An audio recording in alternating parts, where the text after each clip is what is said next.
So there are a lot of views right here that you can utilize in Microsoft Planner. There's the grid view, there's the chart view, board view, and another view that is really important and is helpful is the schedule view right here.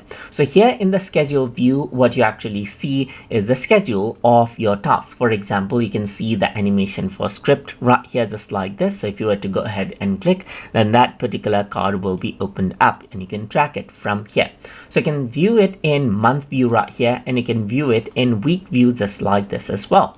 Over here, you can even hide the recurring task if there's any, and so forth. And based on the calendar right here, you can see when is the deadline, and then when is the start date for those particular tasks that you had on the board right here.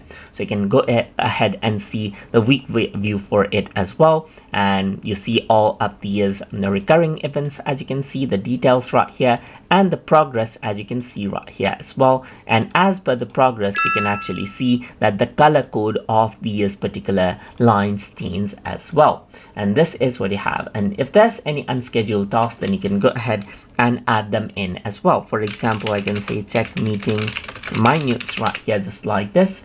Right here, and if it is not scheduled, you can simply see it around over here if there's no date. So on the board over here as well, you can see that everything has been assigned, but there's the no date section right here, just like this right here. So that is how you can go ahead and utilize the schedule view as you want inside of Microsoft Planner. So I hope you guys learned something as always. And as always, please like, comment, share, and subscribe.